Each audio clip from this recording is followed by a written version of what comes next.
I attended my sister Lena's gender reveal party on a warm Saturday afternoon, the kind where everyone seemed a little too happy.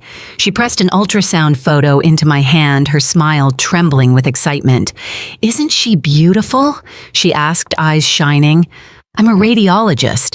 I've read thousands of scans without thinking."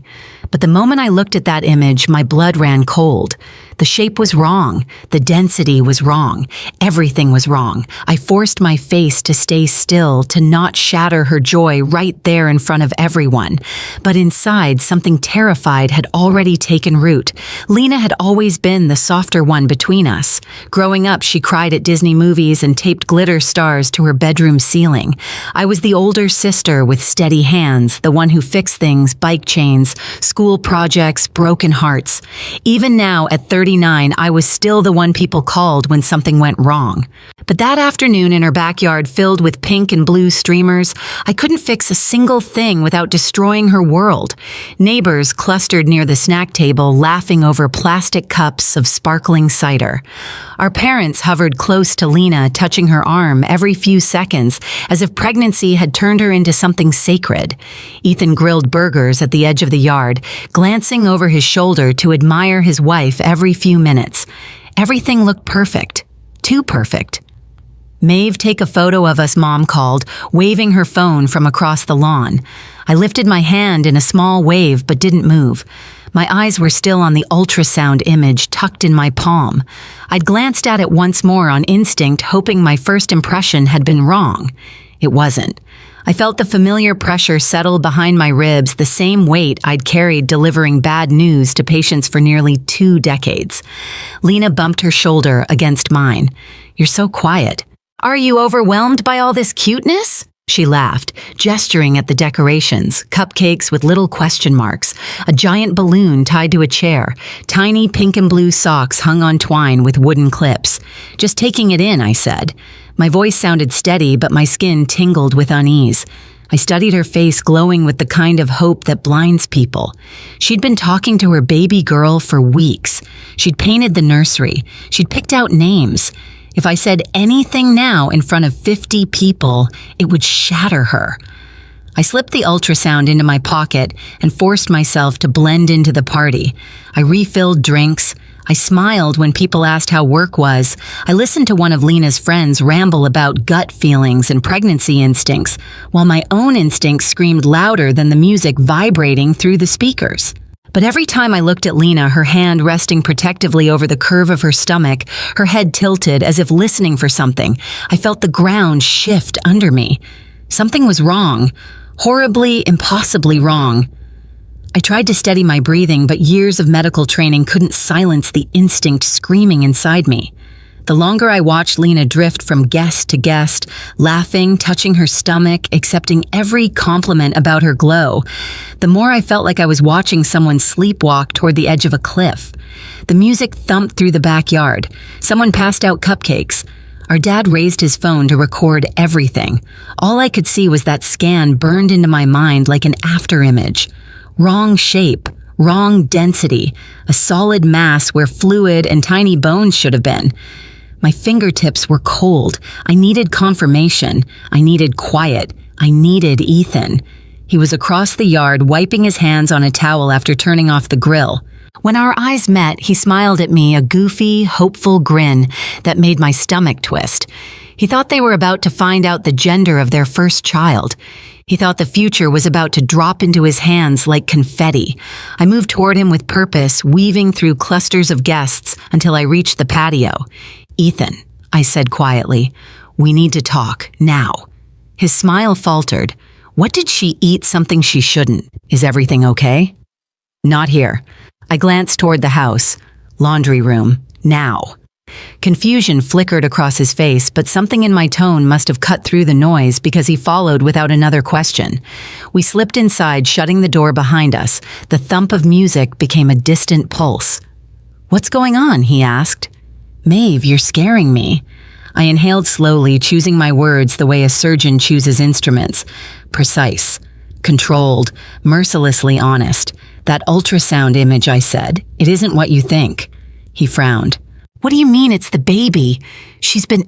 It's not a baby, I said, my voice dropping into a whisper. Ethan, that wasn't a baby. For a second, his face went blank like a screen freezing before a crash.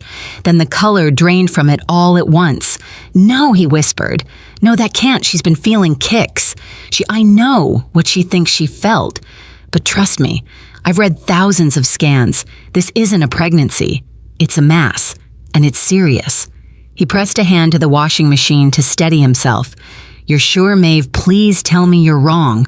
I wish I were. Outside, the countdown began, 3, 2, the party roaring toward a celebration built on a lie. Inside, Ethan looked at me with terror in his eyes. What do we do? The balloon popped. Cheers erupted. His world was already cracking. Mine had shattered hours before. Ethan's breathing turned shallow as the cheers outside swelled. Pink confetti drifted past the laundry room window like drifting petals. I could picture Lena crying happy tears, hugging our parents, believing everything in her life was unfolding exactly the way she dreamed. The thought made my throat tighten. We can't tell her here, I said softly. Not in front of everyone, not like this. Ethan dragged both hands over his face. She's been planning this for months. The nursery, the clothes, everything. How do I tell her any of this? You don't, I said. Not yet. First we get her to the hospital, tonight. He stared at me like I'd spoken another language. Maeve, she won't leave. Not after this. She's going to want to celebrate. I know. My voice cracked, barely audible. But whatever's inside her, it shouldn't wait. A knock startled us both. It was Mom. Are you two hiding from the fun? She teased through the door. Lena's cutting the cake soon. Ethan looked at me, panic blooming again. I forced a steady breath, opened the door just enough to smile. Just grabbing something, I said. We'll be right out. Mom nodded, oblivious, and floated back toward the noise. Ethan whispered, what do we tell her? Tell her I drank too much, I said. Tell her you need to drive me somewhere. Anything that buys us time. He nodded slowly, the way someone nods when they're drowning and trying to pretend they aren't. We returned to the yard. Lena rushed toward us, pink confetti tangled in her hair, a soft glow on her face that nearly broke me. There you are, she said. Ethan, you missed the photos. Our little girl, I couldn't breathe. Ethan forced a smile. Sorry, babe. Maeve's not feeling well. I need to take her to get something. Lena's smile faltered. Now, but the cake. I'll be quick, he promised. Save me a piece. She pouted but hugged me anyway, pressing her stomach lightly against mine. I felt my chest cave in. That roundness she'd been cradling for months. Not a baby, not a heartbeat, just a silent mass stealing space inside her. Text me when you're better, she said gently. I will, I whispered. 10 minutes later, we were pulling out of her driveway.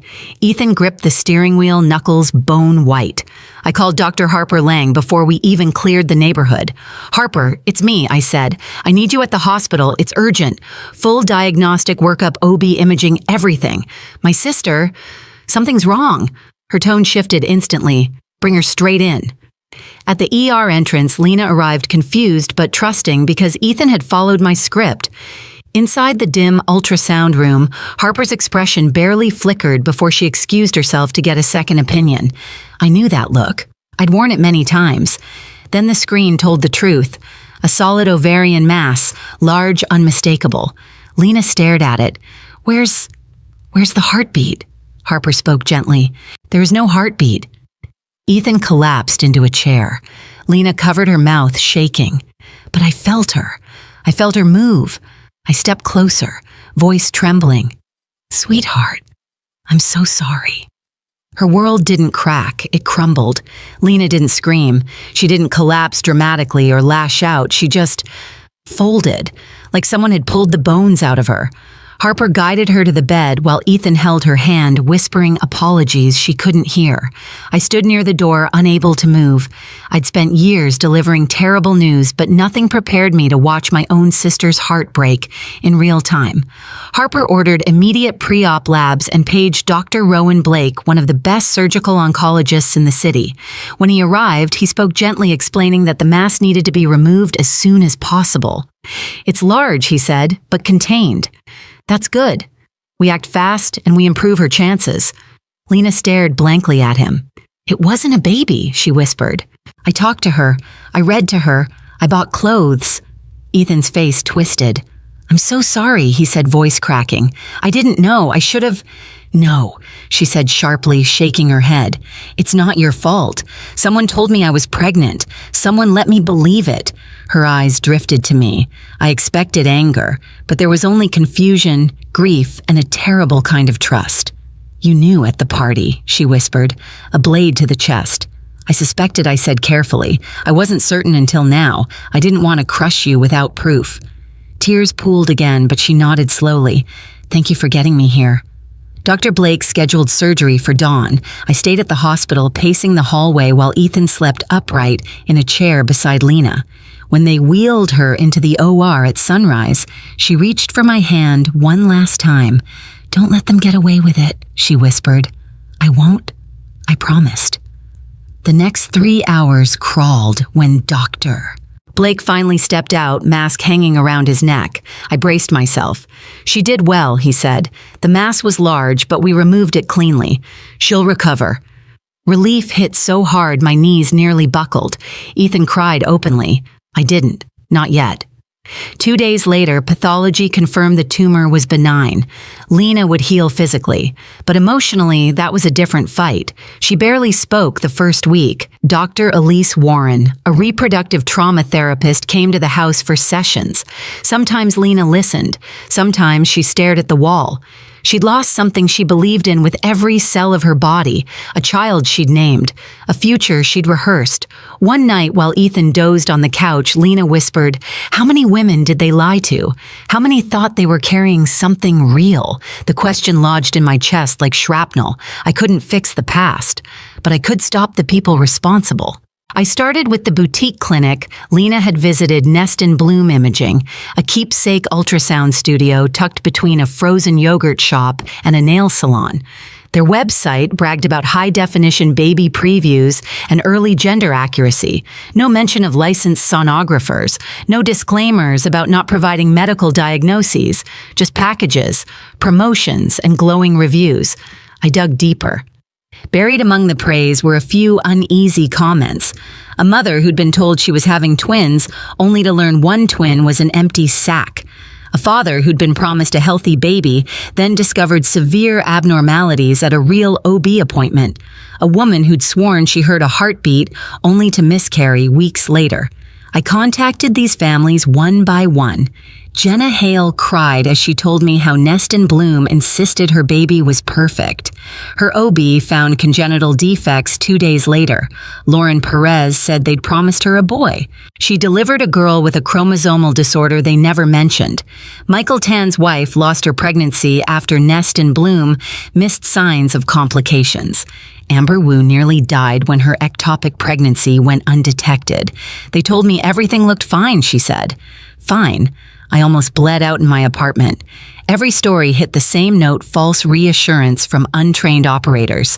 I compiled everything, screenshots, testimonies, bills, notes. Then I called Daniel Reeves at the State Medical Board. He listened carefully, then said, We've been monitoring places like this. If you can gather more documented cases, we can take action. I didn't sleep for 2 days. I interviewed families, collected medical reports, requested permission to share their information. Slowly, a pattern emerged, a map of negligence, lies, and lives shattered. Next, I contacted journalist Talia Grant, known for exposing healthcare fraud. She didn't hesitate. Send me everything, she said. This needs daylight. With evidence in hand, she drafted a segment for the evening news. But before it aired, Daniel arranged a coordinated visit to Nest and Bloom, an official shutdown. I went with them. Candace Doyle, the owner, stood behind the reception counter when we walked in. Pink walls, stuffed animals, fake medical posters. It was a theater of motherhood built on deception. Can I help? Her smile faltered as she saw the badges. Candace Doyle Daniel said firmly, This facility is operating without the required licensing. You are hereby ordered to cease all services immediately. She stiffened. This is just a keepsake business. People know it's for fun. No, I cut in. My sister believed you. She nearly died because of your fun. And she wasn't the only one. For the first time, fear flickered in her eyes. "This is ridiculous," she sputtered. "Your sister must have misunderstood." "She heard a heartbeat," I said coldly. "From a tumor." She went silent. Talia's crew arrived after the premises were secured. They filmed the interior, the evidence, the official documents. Talia interviewed me at the curb. "What do you want viewers to understand?" she asked. "That ultrasound isn't entertainment," I said. "It's medicine. And when untrained people pretend otherwise, people get hurt." The piece aired that night. Shockwaves rippled through the community. More families came forward. Lawsuits followed. Marissa Cole, a sharp, unyielding malpractice attorney, filed a consolidated case representing the victims. The trial took months. I sat behind Lena as she testified, voice trembling but steady. "I loved a baby who never existed," she said, "because someone handed me a picture and told me she was real. That lie changed everything." Candace stared at the table the entire time. At the verdict, the courtroom held its breath. Guilty on all counts. Candace was barred from operating any health-related business and ordered to pay restitution. She left the courtroom in handcuffs. Only then, only when justice had a face and a sentence, did I let myself breathe. Lena reached for my hand. "You kept your promise," she whispered. For the first time in months, she smiled. Lena's recovery wasn't linear. Some mornings, she woke up determined to reclaim her life, ready for therapy sessions with Dr. Elise Warren, ready to take a walk or cook something simple. Other days, she barely spoke, sitting on the couch, wrapped in a blanket while the sunlight shifted across the floor. Trauma rearranges people quietly in ways you only notice when the world slows down. Ethan hovered gently, learning when to step in and when to give her space. He was different too. Softer, more protective, less certain of the world's goodness. Sometimes I caught him watching Lena with an expression that was equal parts love and fear, as if he worried she might dissolve if he blinked. I visited often, bringing groceries, helping with small tasks, handling insurance calls, anything that felt too heavy for them. Our parents came by with casseroles and awkward reassurances, still trying to understand how everything they celebrated at that party had been built on deception. Healing wasn't dramatic. It was quiet cups of tea, slow breaths, long silences that didn't demand answers. Months passed. One evening, Lena called and asked me to come over. Her voice held something I hadn't heard in a long time, steadiness. When I arrived, the house looked different, softer, warmer. Ethan opened the door with red eyes but a smile. "In the living room," he said. I stepped inside and froze. Lena was on the couch, cradling a tiny bundle wrapped in a pale yellow blanket. The baby's dark eyes blinked up at the room like she was still deciding whether she belonged here. "This," Lena whispered, "is Sophie. We finalized the adoption this morning." Emotion surged through me so fast it left me breathless. Lena's smile trembled not from pain this time, but from something gentler. "I didn't think I could love again," she said. "Not after everything. But the moment I held her, I knew. She's ours. She was always supposed to be ours." I sat beside her, touching Sophie's small hand. It curled around my finger, impossibly light and real. Lena leaned her head on my shoulder. "You saved my life, Maeve. All of this. It's because you chose the truth." The room was quiet except for the soft hum of the air conditioner and the tiny breaths of the baby sleeping against her chest. And in that stillness, for the first time since the party, I felt peace settle in my bones.